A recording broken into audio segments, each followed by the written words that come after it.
antes que haja qualquer tipo de exploração de cunho político em torno desse tema. Então nós estamos conscientes do que fizemos ontem no Senado. O Senado fará no próximo ano 200 anos de história, esses 200 anos de história de muitas contribuições para o país.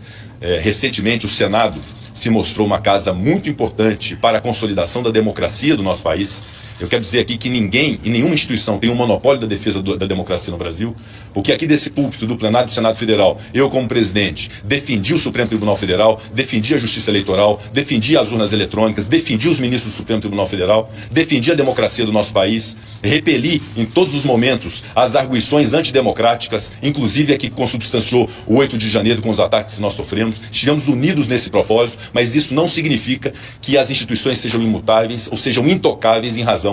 de suas atribuições. Nós estamos aqui promovendo uma busca de equilíbrio entre os poderes, repito, para que uma lei votada no Congresso Nacional, que é formada por representantes do povo brasileiro, não seja desconstituída por ato unilateral de uma pessoa que, por mais importância que tenha como ministro do Supremo Tribunal Federal, não se sobrepõe ao Congresso Nacional, não se sobrepõe ao presidente da República e não se sobrepõe ao colegiado da sua própria casa. Eu reconheço que a inconstitucionalidade é a atribuição do Supremo Tribunal Federal, que é a casa guardiã da Constituição Federal, mas isso se dá por um critério que já existe há muito tempo e que deveria ser respeitado e que é ratificado nessa emenda constitucional, que é o critério da maioria absoluta de seus membros, o que privilegia a colegialidade do Supremo Tribunal Federal. Eu não me permito debater e polemizar nada dessas declarações de ministros do Supremo Tribunal Federal, porque eu considero que o Supremo não é palco e arena política. É uma casa que deve ser respeitada pelo povo brasileiro, eu sempre propugnei por isso, que se respeite o Supremo Tribunal Federal, que dá a palavra final sobre conflitos sociais, sobre conflitos jurídicos que são levados a ele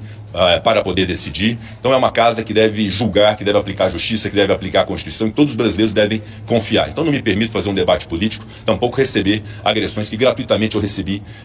por membros do Supremo Tribunal Federal em razão de um papel constitucional que eu cumpri de buscar aprimorar a justiça do nosso país através dessa emenda à Constituição. E quero dizer que nós continuaremos cientes da nossa responsabilidade constitucional, porque nós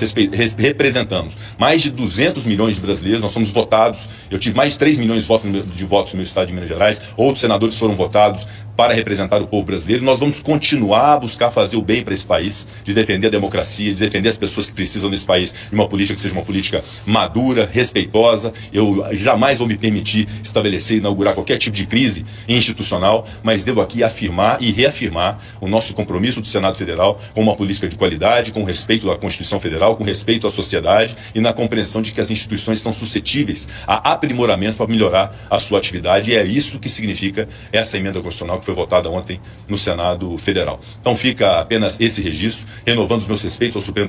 Tribunal Federal e aos seus membros. Eu tenho certeza da coragem cívica e do papel importante do Supremo Tribunal Federal em relação ao Brasil, mas devo afirmar que o Senado tem a mesma coragem cívica e o mesmo compromisso com o Brasil. Muito obrigado. Presidente.